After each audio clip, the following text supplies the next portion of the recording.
आनंद जब आता है तो बहुत परिश्रम भी सुख देता है। रोज गोदावरी जी में स्नान करते हैं, लेकिन हम लोगों के लिए नया स्थान है तो हम लोग तैर तैर के स्नान करते हैं। 2 दिन से तो गोदावरी जी का स्वरूप धीमा गया, जब तीव्र था तो खूब कहां कहां पैरों में लगी है महाराज जी। आज तो पता चला मुझे कि यहां लगी हुई है। मैं रोज राज में सोचूं कि यार ये घुटने के नीचे दर्द क्यों होता है। सो जाते हैं, इतने थक जाते हैं दिन भर कि रात में विचार नहीं करना होता कि कुछ करना है। कल रात भी महाराज जी ने कुछ सामग्री भेजी कि थकान दूर कर लेना, पर नींद आती है ऐसी, लेटते ही सो जाते हैं।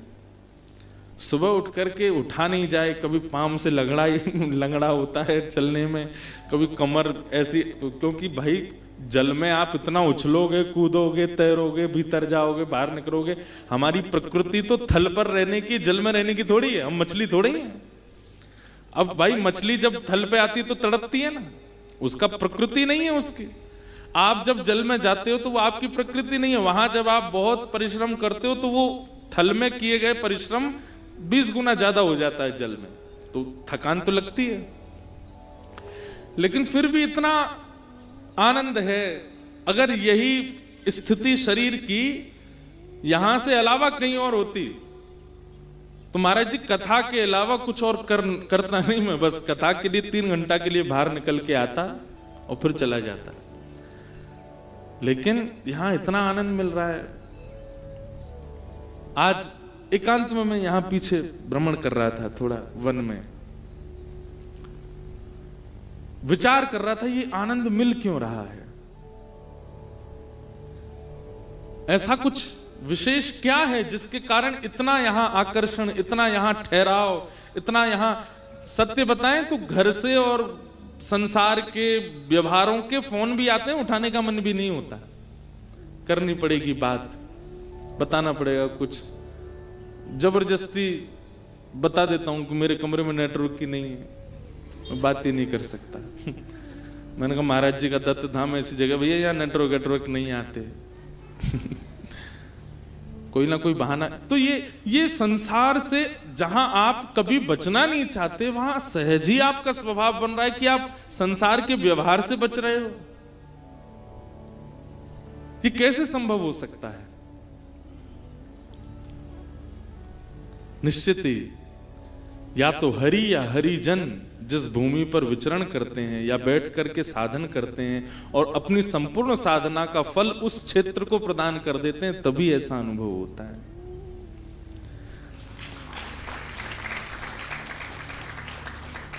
हमें तो इस समय 7 दिन एक एक व्यवस्था, एक एक जो मानवीय व्यवस्थाएं नहीं है, प्राकृतिक व्यवस्था है, उसमें भी श्री कृष्ण का अनुभव हो रहा था। सुबह इतनी धूप होती है 12-1 बजे 2 बजे कि आप बैठ नहीं सकते। कल मुझसे पूछे कि कल की कथा भी यहीं करें नीचे। मैंने कहा देखो धूप हुई तो वहां आनंद नहीं आएगा, क्योंकि गर्मी लगेगी बहुत। देखो मौसम अपने आप शाम घटा हो जाती है। रोज कथा में ऐसा व्यवस्थित कर देते हैं। एक भी पूरे भारत में इस वक्त ऐसी कोई जगह नहीं होगी जहां पंखे एसी कूलर नहीं चल रहे हो, सिवाय दत्त धाम के। सिवाय इस पंडाल के। अपने आप ही सहज ये सब प्राकृतिक व्यवस्था बन रही है। एक हमारे पूज्य श्री मलुकपीठ वाले महाराज जी कह रहे थे कि व्यक्ति जब अपने नियम के प्रति सजग होता है, अपने कर्तव्यों के प्रति सजग होता है, अपनी गुरु आज्ञा के प्रति सजग होता है, तो प्रकृति उसके अधीन हो जाती है। वो विचार भी करता है ना कि मौसम ऐसा हो जाए तो ऐसा ही हो जाएगा। वो विचार भी करता है ना ऐसी हवा बहने लगे तो हो जाएगा। प्रकृति उसकी सुनने लगती है। प्रकृति हमारी मित्र है, पर हमने अपने व्यवहार, स्वभाव और अपनी क्रियाओं से प्रकृति को अपने से दूर कर दिया, इसलिए प्रकृति हमारे विरुद्ध चलती है। लेकिन ऐसे महातपस्वियों के चरण सन्निधि में जब आप रहते हैं तो उनके लिए प्रकृति उनके अनुकूल है। वो जैसा चाहते हैं वैसा रहता है और उसका आस्वादन हम सब करते हैं।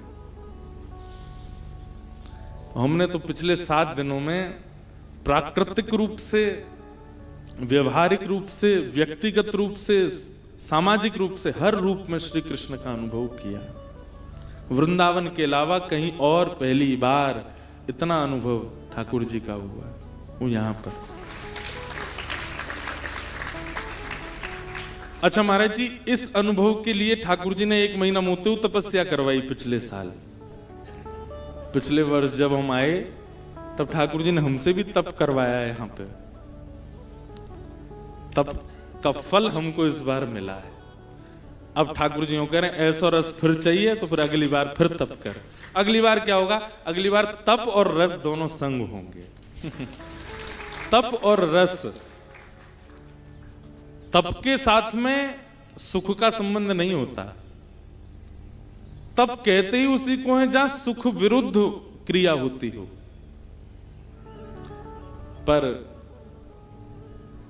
दत्त धाम तप का स्वरूप है और वृंदावन रस का स्वरूप है, और वो दोनों जब मिलेंगे अगले वर्ष तो तप और रस दोनों साथ होंगे। सुबह सूर्य उदय से लेकर के और कथा के प्रारंभ तक तो हम तप में रहेंगे, और फिर कथा प्रारंभ होते ही रस में रहेंगे, रात में 1-1 बजे तक। सो भी रहे होंगे तो खटका खटका के उठो, चलो बैठो, अभी रस चल रहा है वहां पे। और रोज महाराज जी कोई सरप्राइज उत्सव करेंगे, बताएंगे नहीं, अभी तो सबको पता चल जाती है आज ये हो रहा है, कल ये हो रहा है। अब तो प्रतीक्षा आज से प्रारंभ हो रही है अगले वर्ष की। बंधुओं, एक बात बताएं आपको, प्रतीक्षा सबसे बड़ा तप है।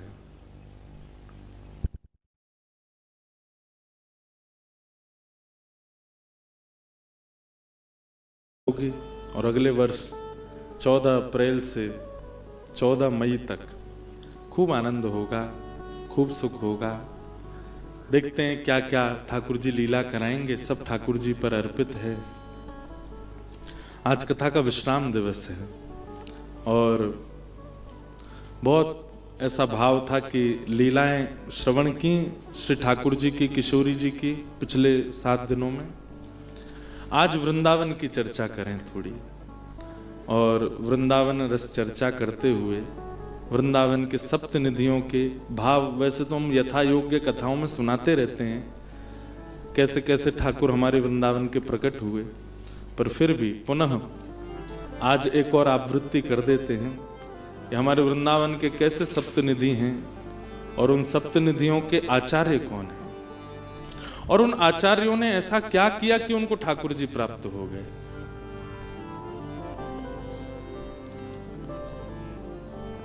आइए वृंदावन भाव में प्रवेश करते हैं।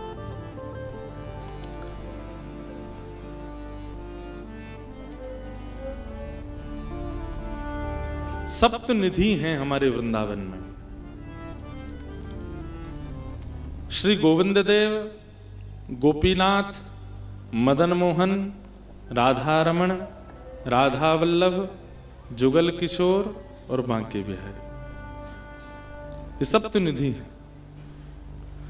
और इन सप्त निधियों को प्राकट्य करते आचार्य रूप गोस्वामी, सनातन गोस्वामी, मधु पंडित, श्री गोपाल भट्ट गोस्वामी, हितरवंश महाप्रभु, हरिराम व्यास और स्वामी श्री हरदास। ऐसा क्या है इन 7 आचार्यों की भक्ति में कि इनको ठाकुर जी प्राप्त हो गए। हम भी जाते हैं वृंदावन, आज भी कितने लोग वृंदावन विचरण करते हैं, क्यों प्राप्त नहीं होते ठाकुर जी? ऐसा क्या है इनके भाव में, विचार में, वो सुनिए और उसको जीवन में लाने का प्रयास कीजिए। सबसे पहला चरित्र है श्री रूप गोस्वामी। देखो, वृहद स्वरूप है, वृहद चरित्र है, पर हम सूक्ष्म सूक्ष्म मुख्य बातों पर थोड़ा ध्यान देंगे कि ऐसा क्या है उनके व्यवहार, विचार और भजन में कि उनको ठाकुर जी प्राप्त हो गए। और उनको प्राप्त हुए ठाकुर जी आज पूरे विश्व को वृंदावन का आस्वादन करा रहे हैं। सबसे पहले रूप गोस्वामी। ये रूप सनातन 2 भाई थे बंगाल में, और बड़े धनवान परिवार के आप दोनों बालक थे।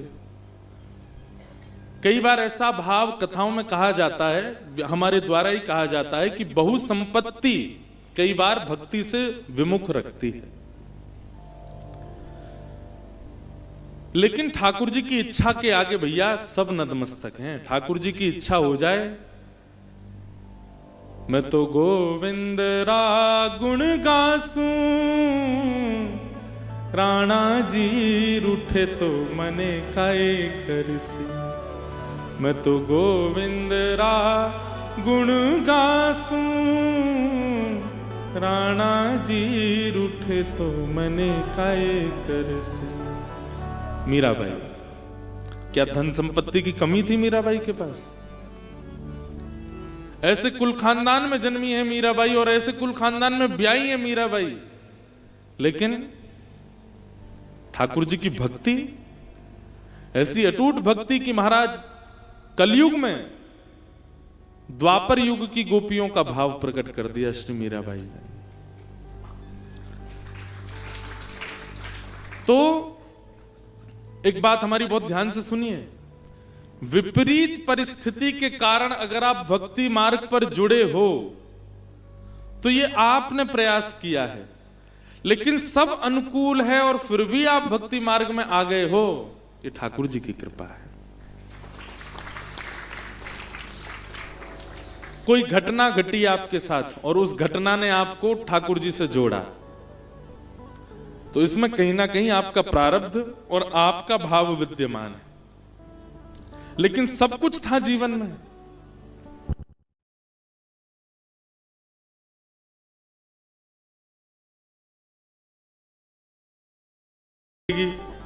रात हो जाएगी तो ठाकुर जी दिखेंगे नहीं, रात हो जाएगी तो ठाकुर जी दिखेंगे नहीं, फिर रंग कैसे लगेगा? इसलिए गोपियां कह रही जल्दी जल्दी कर। सब देखो, ये सब हमको संकेत हो जाते हैं, ये आपको भी होने लगेंगे। बस विचार में, व्यवहार में, बुद्धि में भक्ति को विराजमान कर लो, हर एक परिस्थिति में ठाकुर जी का अनुभव होने लगता है। तो आप किसी घटना से, किसी व्यक्ति की वजह से, किसी क्रिया से या कुछ ऐसा हुआ कि आप भक्ति मार्ग में आ गए, तो ये आपके पूर्व जन्म के प्रारब्ध और आपका परिश्रम था कि आप भक्ति मार्ग में आ गए।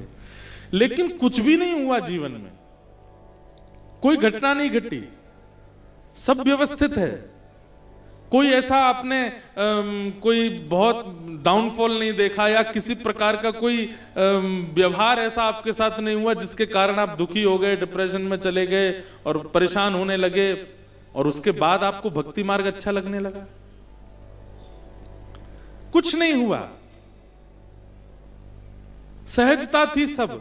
लेकिन अचानक ही किसी महापुरुष की वाणी सुन ली, अचानक ही किसी वैष्णव का दर्शन कर लिया, अचानक ही श्री वृंदावन की महिमा कहीं सुन ली थी और बस वो सुनकर के चित्त में प्रेम प्रवाह होने लगा, इच्छा होने लगी ठाकुर सेवा की, इच्छा होने लगी हरि सेवा की, इच्छा होने लगी कथा सेवा की।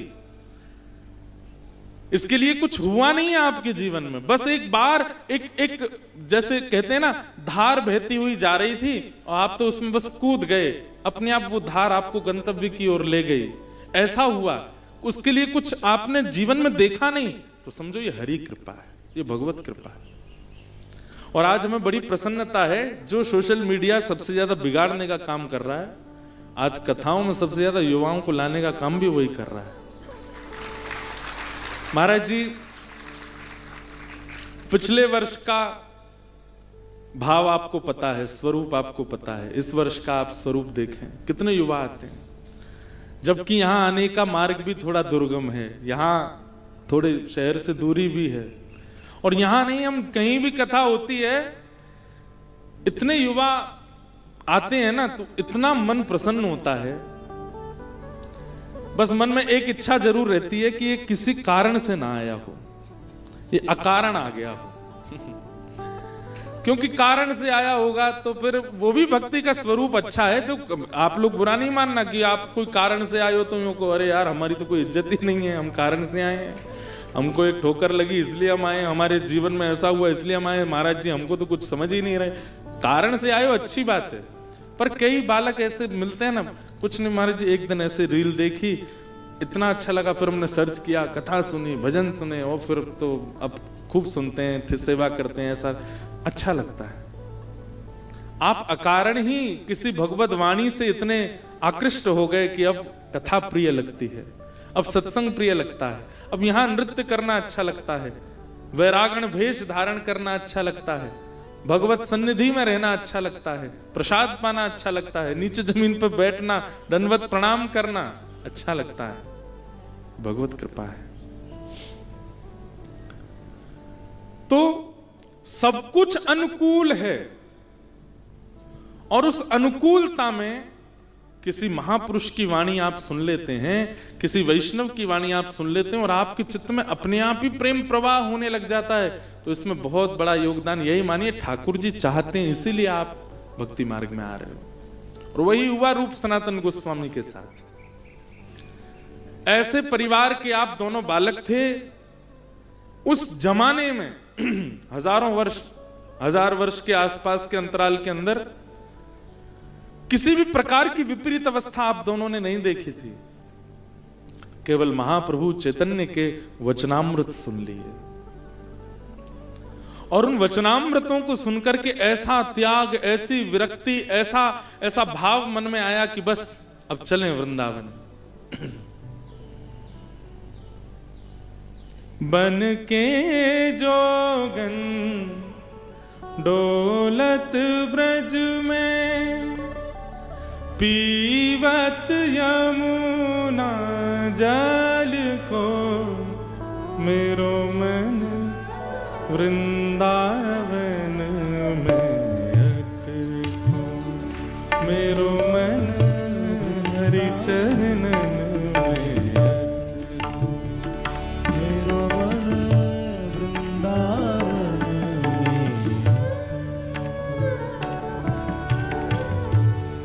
बन के जोगन डोलत ब्रज में, बन के जोगन डोलत ब्रज में, बन के जोगन डोलत ब्रज में, बन के जोगन डोलत ब्रज में, पीवत यमुना जल को, मेरो मन वृंदावन में अटको, मेरो मन वृंदावन में अटको।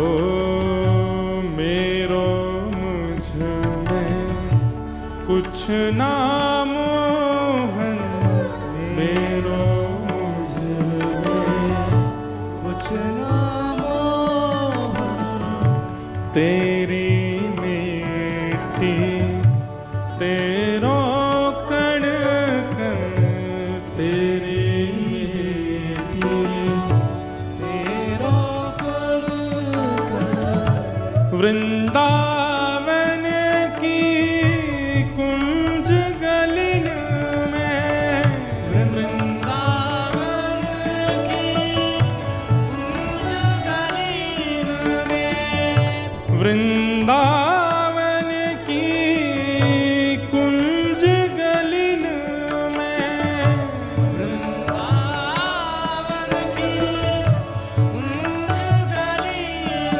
में, मिल जाओ प्रभु मुझको, मेरो मन वृंदावन में अटको, मेरो मन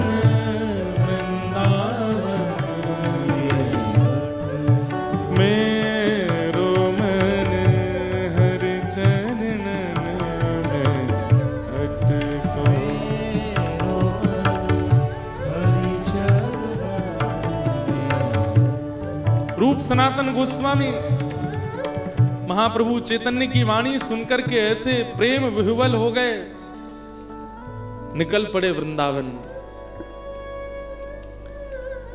महाप्रभु चैतन्य ने उनको पत्र में लिख करके कहा था कि वृंदावन जाओ तो अपने सुख का विचार करने के लिए मत जाना, वृंदावन जाओ तो भजन के भाव से ठाकुर जी मिल जाएं, ऐसा ठाकुर जी को श्रम देने के लिए भी मत जाना। वृंदावन जा रहे हो तो वृंदावन में ठाकुर जी विराजमान हैं, वृंदावन की भूमि में ठाकुर जी का स्वरूप विद्यमान है। अपने भजन भाव से ठाकुर जी को प्रकट करो, पुनः वृंदावन उत्थापित हो, इस भावना से जाना। आ गए रूप सनातन गोस्वामी वृंदावन।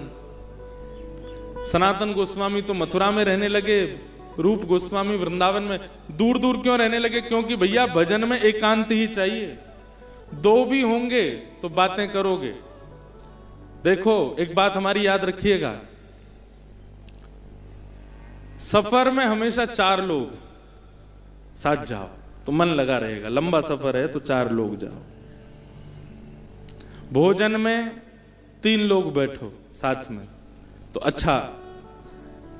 कई बार आपने सब्जी ली, सामने वाले ने दूसरी सब्जी ली, तो पाते पाते वो कहेगा ये वाली अच्छी है, ये तुम भी ले लो। 3 लोग रहोगे, अच्छा है। अध्ययन में 2 लोग होने चाहिए। अध्ययन समय पर 2 लोग होंगे तो मनोविचार आदान प्रदान करेंगे विद्यार्थी आपस में, उससे अध्ययन में मन लगेगा। और भजन में एकांत, अकेले। इसलिए रूप सनातन गोस्वामी हैं तो भाई, लेकिन दोनों विलग हो गए।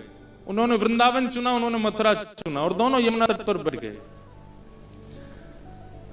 रोज भजन करते हैं, रोज नियम का पालन करते हैं, भिक्षायाटन करके अपनी कुटिया बना करके रहते हैं। जो धन वैभव में अपना शरीर बनाया था उसको शुष्क कर लिया, पतले दुबले हो गए दोनों भाई ठाकुर जी की याद में। याद में तोरी भई बाबरी, सुध लो मोरी कुंज बिहारी। याद में तोरी भई बाबरी, सुध लो मोरी कुंज बिहारी। गाइए। याद में तोरी भई बाबरी, सुध लो मोरी कुंज बिहारी। याद में तोरी भई बाबरी, सुध लो मोरी कुंज बिहारी। अब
अच्छा, इस भजन को आप सब गाते हैं, पर इसका जो भाव है वो जब तक वृंदावन जाने पर प्रकट नहीं होगा ना, जो जो पंक्ति में इसमें भाव कहे गए, वृंदावन रहवे वारे सबरे आचार्य ने इस भाव का पालन किया। जोगन का मतलब क्या होता है? जोगन का मतलब हम एक प्रकार से जैसे पुरुषों को विरक्त रूप में देखते हैं, ऐसे ही माताओं को विरक्त भाव में देखते हैं, तो उनको हम जोगन बोल देते हैं। लेकिन एक प्रकार से शरीर विरक्त हो वो जोगन नहीं है, इंद्रियां विरक्त हो। जो इंद्रिय इच्छाएं होती है ना, नेत्रों की इच्छा, जीव की इच्छा, कानों की इच्छा, हाथ की इच्छा, त्वचा की इच्छा, ये सारी इच्छाएं जब आप इनसे विहीन होते हो तब आप जोगन रूप में हो। और पता नहीं हमारे ठाकुर जी बड़े उद्यमी हैं, ये खुद तो सब रस चाहते हैं, पर इनको भजे वारो सब रसन को त्याग दे तभी मिलते हैं उसको। इसके पीछे महाराज जी हमारे मन में एक भाव आता है कि अगर कोई बहुत चटोरा है उसको ठाकुर जी नहीं मिलेंगे। क्यों? ठाकुर जी कहेंगे ये मुंह तो पहले खुद चाख लेगो, या क्यों मिलूं मैं? पता चली कि दत्त धाम में बहुत जोर की कोई रबड़ी बनी, चटोरो भक्त है तो पहले या कोई मना जाएगा, ये यूं ही सोचता रहेगो जल्दी ते तुलसी पतरा के भोग लगाओ फिर हमें दो पावे को मोम पानी आ रहा है। ठाकुर जी बोले भैया जब तक तू अपनी इंद्रियन पर वश नहीं करेगो मैं लीला कैसे करूंगा तेरे संग? क्यों? तेरी इंद्रियन पर तेरा वश नहीं है और मेरे संग मैं तो पूरी लीला में सड रस प्रकट करूंगा, और वो सड रस मैं और प्रिया जी तो आस्वादन वागो करेंगे नहीं, वहां से पहले तेरो मन वहां पे आ जाएगा, और तेरो मन यदि वहां पे आ गए हो तो अमनिया वस्तु लेते हैं ठाकुर जी। मन कोई को आ जाए तो फिर वो भोग के लायक नहीं रहती। इसलिए इंद्रिय एकाग्र होना बहुत आवश्यक है भजन मार्ग में, भक्ति मार्ग में। और नहीं है रही होना इंद्रिय एकाग्र तो एक पुरुषण करके देख लो दत्त धाम में, एक पुरुषण में आपकी इंद्रियां बिल्कुल नहीं तो स्थिर हो जाएंगी। हम तो पुरुषण तो किया नहीं, 1 महीना में हमारी इंद्रियां सबरी स्थिर हो गई। मुझे आज भी याद है कि दत्त धाम में जब मास कथा में हम रुके थे, सप्ताह भर तो बड़े आनंद में निकल रहे थे, आनंद आ रहा था। सुबह जल्दी उठ रहे हैं, गंगा जी नहा रहे हैं, और फिर मौन रह रहे हैं, स्पर्श मत करो अदा में चल रहे हैं, खूब आनंद आ रहे थे। जैसे ही 15 दिन निकसे, सुबह उठाने जब आते 4 बजे कक्ष में, तो जो उठाने आता पता चली वही सो गए मेरे पास ही आके महाराज जी चलो, मैंने कहा चल रहे यार। अच्छा, हमारा एक नियम और था कि आज भी है कि गंगा जी में उठते ही सीधे नहाते, पहले कक्ष में नहा के आते थे, वहां बढ़िया स्वरूप आदि सब करके तब गंगा जी, जैसे मंदिर जाते हैं वैसे ही गंगा जी में स्नान करने आते सुबह। तो संग वाले कहते महाराज जी क्यों इतनी जबरदस्ती करते हो, आप एक वहीं पे नहा लो, ये कमरा में नहा के क्यों चलते हो? मैंने कहा अब यार 15 दिन कर लिया तो और कर लो 15 दिन। तो फिर बीच के जो 5 दिन थे वो इतने खतरनाक थे कि ये लगे अब कैसे हो। लेकिन वो 5 दिन वो मैंने उनको नाम दिया पंचाग्नि ताप लो तो तुम्हारा तप पूर्ण हो जाता है। तो 15 दिन तो बहुत आना, फिर उसके बाद 5 दिन जो है वो अग्नि के समान है, उनको अगर आपने सह लिया और फिर विश्राम के जो 7 दिन बचे थे उसमें तो ऐसा होने लगा कि अब तो मैं आदी हो गया इस नियम के, अब मैं बाहर कैसे रहूंगा। इंद्रियां सब एकाग्र हो गई, निद्रा सीमित हो गई, 3 से 3.5 4 घंटे में पूरी होने लगी। गुरुजी सब अपने मंदार जी, विकास गुरुजी सब लोग वहां, अमित गुरुजी सब रहते, सब गुरुजनों के संग प्रसाद, आधी रोटी पाता था मैं, आधी रोटी और इतने चावल, इसमें तो पूरी पूर्ति हो जाती थी ऊर्जा की। सब इतना सीमित हो गया था। वास्तव में ठाकुर जी को प्राप्त करने के लिए जैसी व्यवस्था अवस्था चाहिए ना, वो वैसी बन गई थी। और फिर दोबारा गए संसार में, कथाओं वथाओं में लगे रहे, तो कम से कम मन बुद्धि से तो अभी भी व्यवस्थित हैं। पर हाँ ये है कि दोबारा उसको लाने में चातुर्मास कथा करनी पड़ेगी यहाँ पे 4 महीना। और ये वचन महाराज जी को दे दिया पहले ही, वो होगा। अगली बार तो 1 मास की है, उसके अगली बार चातुर्मास होगी। 1 चातुर्मास तो करना है। और फिर उन 4 महीना में क्या होगा।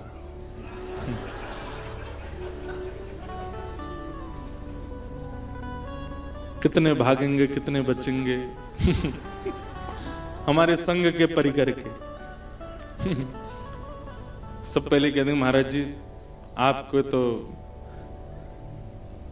आप तो अकेले हो, पर भाई चातुर्मास तक तो हम भी दुकेले होते हो ही जाएंगे।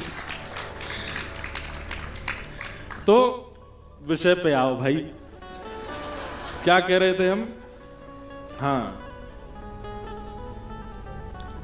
जो इंद्रिय आसक्तियां हैं उनका सम होना बहुत आवश्यक है वृंदावन प्राप्ति के लिए, ब्रज प्राप्ति के लिए। और ये केवल वृंदावन के लिए नहीं है, आप यदि वैदिक हैं वहां पर भी आपकी इंद्रिय वशीकरण होना बहुत आवश्यक है। आप यदि ज्ञान मार्ग के उपासक हैं तो भी आपकी इंद्रियों का एकाग्र होना आवश्यक है। आप वैराग्य मार्ग के उपासक हैं तो बहुत ही आवश्यक है। भक्ति मार्ग में भी आपकी इंद्रियों का एकाग्र होना बहुत जरूरी है। रूप सनातन गोस्वामी वह आतुर हो गए। रूप गोस्वामी भजन करते करते अब अपने ऊपर संशय करने लगे। वो संशय कैसा होने लगा कि मेरे भजन में ही शायद कोई कमी रह रही है, मेरे ही भाव में कोई कमी रह रही जो ठाकुर जी मुझे मिल नहीं रहे। मैं वृंदावन आ गया फिर भी मुझे ठाकुर जी प्राप्त नहीं हो रहे।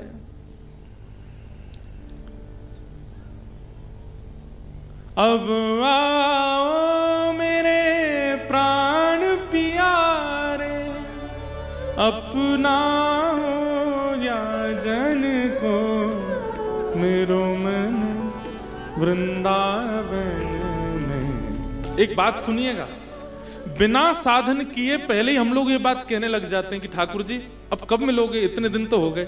क्या किया क्या है आपने? मीराबाई ने पूरा जीवन व्यतीत किया और अपने अंतिम पद में जब मीराबाई द्वारिकाधीश के सामने खड़ी होती हैं, वो विषय इतना मुझे कभी कभी इतना स्पर्श कर जाता है मीराबाई का। जीवन भर मीराबाई ने रूप का गुणगान किया, स्वरूप का गुणगान किया, अपनी वेदना का गुणगान किया, लेकिन ठाकुर जी को ऐसे नहीं कहा कि ठाकुर जी मैं इतना भजन करती हूं, कृपा कब करोगे। ये शिकायत कभी नहीं की मीराबाई ने। कब की? अंत में, जब ठाकुर जी मिले, जब अपना पूरा जीवन व्यतीत कर दिया ठाकुर जी के लिए। और जब कथा ऐसी है कि मेवाड़ में अकाल पड़ने लगा था, जहां मीराबाई का ब्याह हुआ था वहां अकाल पड़ने लगा, तो बड़े बड़े संतों को बुलाया, वैदिकों को बुलाया। उन्होंने जाकर के राजा से कहा, बोले कि इस भूमि को वैष्णव अपराध लगा है इसलिए अकाल पड़ रहा है। परम वैष्णवा मीराबाई का यहां अपमान हुआ है, इसलिए इस भूमि ने अपने समस्त उपजाऊ तत्वों को नष्ट कर दिया है। जब तक मीराबाई यहां नहीं आएंगी तब तक ये भूमि कोई भी सामग्री प्रकट नहीं करेगी। तब वहां के राजा ने ब्राह्मणों को भेजा, मीराबाई को खोजो, कहां है? बोले द्वारिका में है। आधे से ज्यादा जीवन व्यतीत कर चुकी है मीराबाई ठाकुर जी के लिए। अब बस प्रतीक्षा करनी है कितनी। उस घड़ी में ब्राह्मण आए और द्वारिका में आके अनशन व्रत पे बैठ गए कि हमारे साथ वापस मेवाड़ चलो। मीराबाई बोली, मैं सब छोड़ करके इसलिए तो नहीं आई हूं कि वापस जाऊं। तो ब्राह्मण बोले, हमारी हत्या का आपको व्रत में मारे गए तो चलो हमारे साथ। तो मीराबाई मन में विचार करने लगी, क्या करूं, ब्राह्मणों को कष्ट भी नहीं देना है और मुझे जाना भी नहीं है अब यहां से। अब ठाकुर जी कुछ ही दूर रह गए मुझसे। पूरा जीवन अपने व्यवस्थित कर दिया था ठाकुर जी के लिए। उस काल में ठाकुर जी परीक्षा ले रहे हैं। अब मीराबाई ये सोच रही है कि मैं अपनी भक्ति का विचार करूं कि मेवाड़ में इतने लोग जो भुखमरी से मारे जा रहे हैं और ये सब ब्राह्मण जो अनशन पर बैठे, इनका विचार करूं। तब मीराबाई उन ब्राह्मणों से कहती हैं कि मैं ठाकुर जी से आज्ञा ले लूं। ठाकुर जी अगर मुझे आज्ञा दे देंगे कि तुम जाओ तो मैं तुरंत चल दूंगी। एक बार मुझे ठाकुर जी से पूछने दो। बोले, कब पूछोगे? बोले, कल द्वारिकाधीश की मंगला आरती में आप सब आ जाना, वहीं ठाकुर जी से आज्ञा लेंगे। बोले, हमें कैसे पता चलेगा ठाकुर जी क्या बोले? बोले, कुछ ना कुछ संकेत ठाकुर जी करेंगे।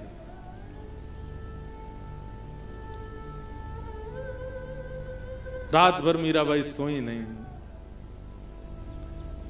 और सुबह पहुंच गई। अपने पूरे जीवन का स्मरण करती हैं। 5 वर्ष की आयु से आज मीराबाई एक अवस्था में पहुंच गई हैं। अपने पूरे चरित्र को इतना पवित्र, इतना शुद्ध, इतना व्यवस्थित रखा है मीराबाई ने कि ठाकुर जी मुझे प्राप्त करेंगे। और उस घड़ी में मीराबाई मंदिर जाती है और ठाकुर जी से जाके तब अंतिम पद मीराबाई अपने जीवन का गाती हैं।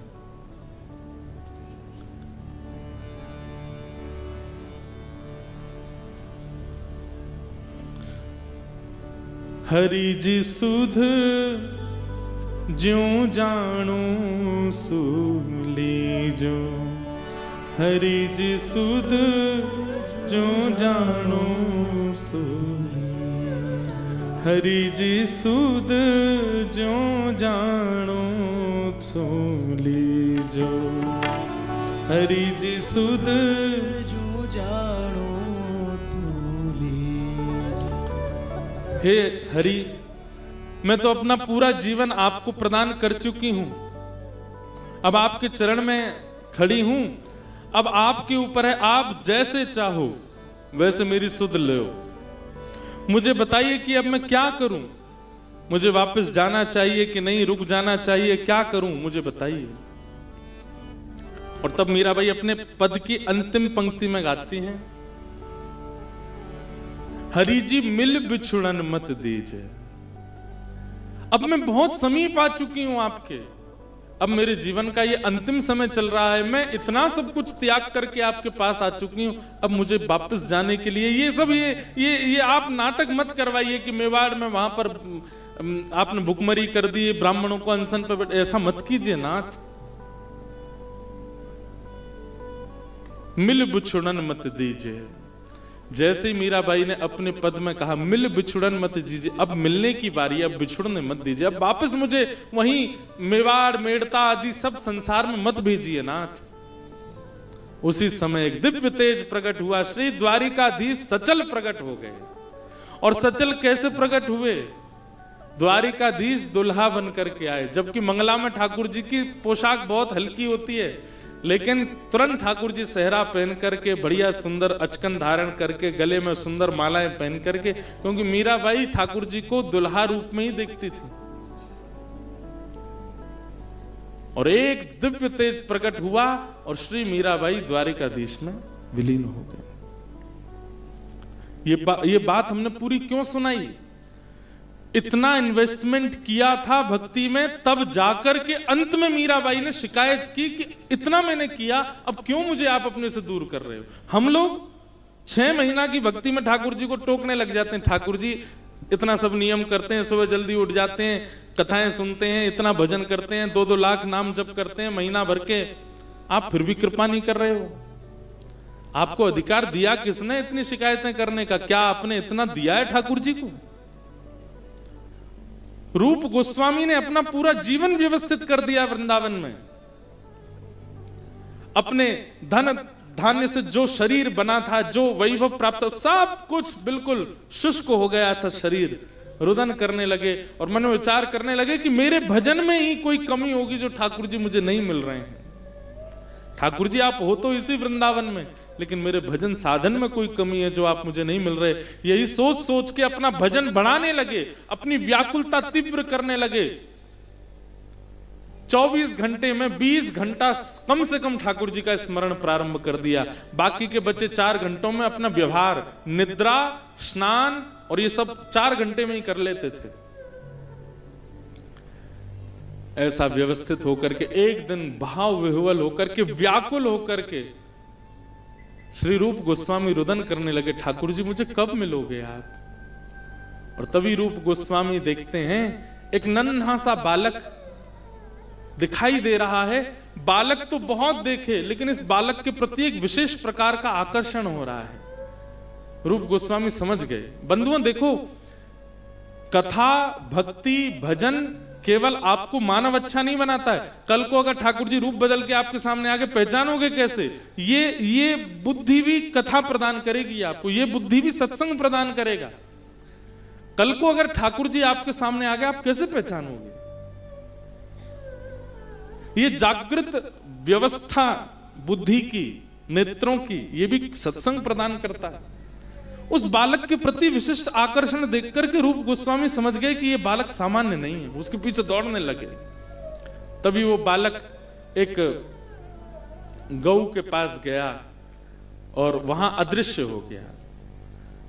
और तभी उन्होंने उस गाय को गौर से देखा तो उसके चारों थनों से बिना किसी कारण के सहज ही दूध प्रवाह हो रहा था। एक स्थान पर, एक टीले पर, उसको गोमा टीला कहते हैं। जैसे ही दूध प्रवाह होता हुआ देखा, पास जाकर के देखा, बोले दूध कहां जा रहा है सारा? तो एक गड्ढे में जा रहा था।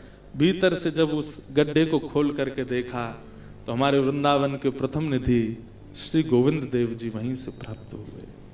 बोलो राधा गोविंद देव प्रभु की। रूप गोस्वामी ने जैसे ही ठाकुर जी को देखा, आहा क्या मधुर झांकी ठाकुर जी की। आज भी जयपुर में विराजते हैं ठाकुर जी। बड़ी अद्भुत कथाएं हैं और मैं पूरी कथा गोविंद देव जी पे ही सुना दूंगा आज की। जयपुर कैसे गए, वहां जाके फिर किशोरी जी कहां से आई, वहां के राजा ने कैसे कैसे सेवा की, सब बहुत अद्भुत है। पर रूप गोस्वामी को जो गोविंद देव जी प्राप्त हुए, इनके विषय में एक बात कही जाती है। श्री कृष्ण के मुखमंडल की जो आकृति है, जो शेप है, हर व्यक्ति के मुख का एक शेप होता है ना। जो चित्रकारी बनाते हैं वो पहले सर्कल बनाते हैं और सर्कल पर ही फिर काम करते हैं उसका रूप बनाने का। इसकी आंखें यहाँ आएंगी, नाक इधर आएगी, होठ इधर आएंगे। तो ठाकुर जी के मुख का जो शेप है वो बिल्कुल राधा गोविंद देव प्रभु जैसा है। जयपुर के गोविंद देव जी के मुखमंडल को अगर आपने देख लिया तो आप ये सोच लीजिए साक्षात श्री कृष्ण का मुख देख लिया आपने। रूप गोस्वामी तो हृदय से लगा करके आनंदित हो गए, रोते रहे। आकर के यमुना जी के जल से सुंदर अभिषेक किया। पूरे ब्रजमंडल में हवा की तरह बात फैल गई। कुछ संत इकट्ठे हो गए, दूध लेकर के आए, दही लेकर के आए, पंचामृत से अभिषेक किया। और यही खबर पहुंच गई मथुरा में सनातन गोस्वामी के पास। क्या कि तुम्हारे बड़े भैया रूप गोस्वामी को ठाकुर जी मिल गए। सनातन गोस्वामी दर्शन करने के लिए आए। विहरत निस दिन कुंज गलिन में, ब्रज जन मन सुख धाम। विहरत निस दिन कुंज गलिन में, ब्रज जन मन सुख धाम। रूप गोस्वामी प्रगट कियो जहां, रूप गोस्वामी प्रगट कियो जहां, रूप गोस्वामी प्रगट कियो जहां, रूप गोस्वामी प्रगट कियो जहां। राधा गोविंद रूप निधान, वृंदावन प्यारो वृंदावन, श्री वृंदावन प्यारो वृंदावन, हे श्री वृंदावन प्यारो वृंदावन, श्री वृंदावन प्यारो वृंदावन। यही खबर पहुंच गई कहां? सनातन गोस्वामी के पास कि भैया तुम्हारे भैया को तो ठाकुर जी मिल गए। दर्शन करने के लिए आए। गोविंद देव जी की रूप छटा देख करके सनातन गोस्वामी के चित्त में आने लगा, भगवान भैया को मिल गए, हमें कब मिलोगे आप? मानो ठाकुर जी ने इशारा किया हो कि जल्दी मिलेंगे और प्रतीक्षा करो। सनातन गोस्वामी आकर के अपना भजन भाव बढ़ाने लगे। इन्होंने भी रूप गोस्वामी की तरह 24 घंटे में 20 घंटा भजन प्रारंभ कर दिया, 4 घंटे में सारा व्यवहार। अब देखिए, संसारी व्यक्ति 4 घंटे में सारा व्यवहार करेगा ना तो उसका शरीर अस्वस्थ हो जाएगा, उसका शरीर बीमार हो जाएगा और बहुत सी चीजें उसकी बिगड़ जाएंगी। क्यों? क्योंकि संसार उसके चित्त में है। अगर संसार के प्रतिकूल वो अपना नियम करेगा तो उसको बीमारी का सामना करना पड़ेगा। लेकिन चित्त में चाह केवल भगवत प्राप्ति की है तो आप संसार के विपरीत व्यवहार करोगे तो आपको कुछ नहीं होगा। हमने अनुभव किया है ये। हमारे ब्रज के ऐसे ऐसे महापुरुष, अस्वस्थ अवस्था ऐसी है उनकी कि अगर वो अस्वस्थता हमारे जीवन में आ जाए तो हम तो सहन ही नहीं कर पाएंगे, लेकिन वो फिर भी इतने आनंद में है। क्यों? क्योंकि उनका उद्देश्य भोग भोगना नहीं है, भगवत प्राप्ति है। इसलिए शरीर की अव्यवस्था उनको विचलित नहीं करती। पढ़ने वाला बालक होता है ना, उसको कैसा भी कमरा मिल जाए, कैसा भी बिस्तर मिल जाए, कैसा भी आसन मिल जाए, कैसी भी व्यवस्था मिल जाए, उसका उद्देश्य पढ़ना है, इसलिए वो हर स्थिति में पढ़ लेता है। और जिन बालकों का उद्देश्य पढ़ना नहीं होता वो बड़े बड़े शहरों में चले जाते हैं, माता पिता के पैसे खर्च करा करके भी बिगड़ ही जाते हैं, फिर भी कुछ नहीं बन पाते। ऐसे ही उद्देश्य यदि भगवत प्राप्ति होता है ना, अरे सुनो, अब तुम पढ़ाई वाली बात पे तो इतनी तुम्हारी रुचि बनी नहीं। और दूसरी बात बताऊं, जब एक को किसी से प्रेम हो जाता है ना, वो फिर धूप का भी विचार नहीं करता, ताप का भी विचार नहीं करता, वर्षा का भी विचार नहीं करता। उसकी होने वाली पत्नी, होने वाली विवाह से पहले खीर बनावे और चीनी डालनी भूल जाए, और कैसी बनी है, क्या क्या कितना अच्छा बना है। अच्छा, ये केवल वो बोल नहीं रहा है, वास्तव में उसकी जिह्वा में इतना रस प्रकट हो जाता है कि मेरी प्रियसी ने बनाया है, इसलिए उसको इतना स्वाद आता है उसमें, वो उसको चखने में उसको फिर वो आनंदी। वो बात अलग है कि 4 साल बाद ब्याह के वो बनाए खीर, क्या बनाया इसमें तुमने, क्या डाल दिया, ये तुम्हें कुछ आता नहीं है यार, तुम क्यों बनाती हो, वो फिर बात। ये तो होता ही है, क्योंकि अति सामीप्य में प्रेम घटता है। ये तो शास्त्रीय नियम है, अति दूरात अति सामीप्य, इन दो स्थिति में प्रेम घटता है। क्योंकि प्रियसी को प्राप्त करना है, इसके उसके द्वारा व्यवस्थित की गई सामग्री वो चाहे जैसी बनी हो, आपको स्वादिष्ट ही लगती है, आपकी जीव को उसमें रस ही लगता है, क्योंकि आप उसको प्राप्त करना चाहते हो। ठीक वैसे ही भगवत प्राप्ति की भावना आती है ना, तो फिर संसार की विपरीतता, शरीर की अस्वस्थता, रस में कुछ अपरस होना, इन सब में आप विचलित नहीं होते, क्योंकि आपका उद्देश्य वो है ही नहीं है। रोटी अच्छी बने, दाल अच्छी बने, भोजन अच्छा बने, कपड़े अच्छे हो, निद्रा अच्छी हो, रूम अच्छा हो, गद्दा अच्छा हो, तकिया अच्छी हो, एसी बढ़िया हो, ये सारी आपकी इच्छा ही नहीं है। आपका उद्देश्य तो भगवत प्राप्ति है, तो फिर आप इन सब व्यवस्थाओं में विचलित नहीं होते। संतों को देख के जो आपके चित्त में आश्चर्य प्रकट होता है ना, ये ऐसे कैसे रह लेते हैं।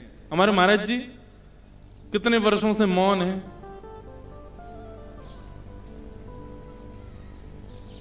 हमारे पूज्य श्री वृंदावन वाले पूज्य श्री प्रेमानंद जी महाराज बोले, महाराज जी उनका संदेश आया बाद में कि नासिक वाले महाराज जी पुनः वृंदावन जब भी आवे तो केली कुंज जरूर लेके आ रहे। महाराज जी मिलने के लिए गए, हमारे केली कुंज वाले महाराज जी अस्वस्थ तो रहते हैं, इतने बड़े बड़े महापुरुष वहां जाते हैं, सबके लिए वो खड़े होते हैं, उठते हैं, पर अपनी कुंज से बाहर निकल के महाराज जी के दर्शन करने आए। और वो उस मिलन का सौभाग्य मुझे प्राप्त हुआ और इतना आनंद आया। फिर वहां गए, रात्रि में बरसाना गए, हमारे विनोद बाबा के पास वहां दर्शन करने गए। विनोद बाबा भी इतने आनंदित हो गए, इतने सुख में आ गए। तो कई बार महापुरुषों की जीवनचर्या देख के हमको आश्चर्य होता है, ये कैसे रह लेते हैं, ये ऐसा कैसे व्यवस्थित कर सकते हैं, ये ऐसे कैसे बैठ सकते हैं, ये ऐसे कैसे रह सकते हैं। अब महाराज जी प्रसाद नहीं पाते, नारियल पानी पीते हैं, बस हम रह के दिखा दें। अच्छा चलो एक टास्क है, अगर वास्तव में भगवत प्राप्ति का उद्देश्य चित्त में होगा तो आपको कुछ नहीं होगा। रहने दो, नहीं बोल रहे हम, लेकिन कुछ कुछ अपनी तरीके से करके देखो। जो जिस वस्तु के बिना आप रह ही नहीं पाते हो, उसके विपरीत रहने का प्रारंभ करो कल से, उसके बिना रहने का अपना जीवन प्रारंभ करो। उसमें माताओं के बच्चे नहीं होने चाहिए, पति की पत्नी नहीं होनी चाहिए, पत्नी की पति नहीं होने चाहिए। महाराज जी कह रहे तुम्हारे बिना रहना है भाई ऐसा नहीं। ये कुछ अपने इतनी बड़ी चीज मत त्यागो, कुछ व्यवहारिक जो आपकी वस्तुएं हैं उनका थोड़ा त्याग करके देखो एक बार, और कुछ दिन तक देखो। अगर आप विचलित हो रहे हो तो इसका मतलब आप खुद ही अपना पैरामीटर नाप रहे हो कि भाई अभी भी संसार के भोग की व्यवस्था मेरे चित्त में है, अभी ठाकुर जी दूर है। जिस दिन लंबा समय निकल जाए और उस वस्तु के बिना आप व्यवस्थित होने लग जाओ, बस समझ जाना अब ठाकुर जी की दोहरी पे हो, कभी भी द्वार खुल सकता है और वो मिल सकते हैं। अब आप व्यवस्थित हो, प्रयास करके देखो। लेकिन महाराज जी संसार की ऐसी विडंबना है, ये सब त्याग देंगे सिवाय इसके, ये नहीं छूटेगा। हमें तो कभी कभी, मैं कथा में बोलता हूं, अभी श्रावण आएगा, 16 सोमवार में व्रत मत करना, 16 सोमवार फोन मत चलाना। 16वें सोमवार महाराज महादेव कहीं ना कहीं प्रकट तो हो जाएंगे। वो अन्य व्रत से प्रकट नहीं होंगे, वो इससे हो जाएंगे। संभवतः महाराज जी यहां पुरुषण जो करते हैं उनके लिए भी नियम है क्या कि फोन मत चलाओ? होता है? मास कथा में करें अगली बार। कुछ तो करते हैं महाराज जी, हम उपदेश दे रहे हैं, हम भी तो करके देखें। हमारे तो लेकिन चिंता वाली बात नहीं, क्योंकि हमारा फोन चलाने वाले 4 लोग हैं, वो तो सब ये लोग व्यवस्थित कर देंगे। पर हाँ, लेकिन ये नियम तो हम धारण करेंगे। उसके लिए बस एक घंटे का एक अवकाश, माता जी से बात करनी, पिताजी से, बहनों से बात करनी, उसके लिए 1 घंटे का समय रखेंगे बस। क्योंकि भैया पिताजी बोलेंगे बहुत बड़ा त्यागी बन रहा है, जिन्होंने व्यासपीठ दी उनसे ही बात नहीं कर रहा है। तो कभी कभी तो देखो व्यवहार भी निभाना है, थोड़ा सा निभाना है, मन से भले ही ना निभाओ लेकिन व्यवहारिक रूप में तो निभाना है। लेकिन हाँ, ये नियम तो रखेंगे महाराज जी, आप लिख देना, ये नियम है, फोन मत चलाओ। मास कथा में बिना फोन के करेंगे तो एक लगेगा ना अंदर से कि अगर विचलनता हुई तो हमें भी पता चलेगा कि अरे यार, बिना फोन चलाए ऐसी विचलनता हो रही है, इसका मतलब है अभी ठाकुर जी दूर हैं। और अगर 1 महीना निकल गए हो तो फिर गोदावरी जी में कूद कूद के, नहा के, चिल्ला चिल्ला करके बोलेंगे, पायो जी मैंने राम रतन धन पायो।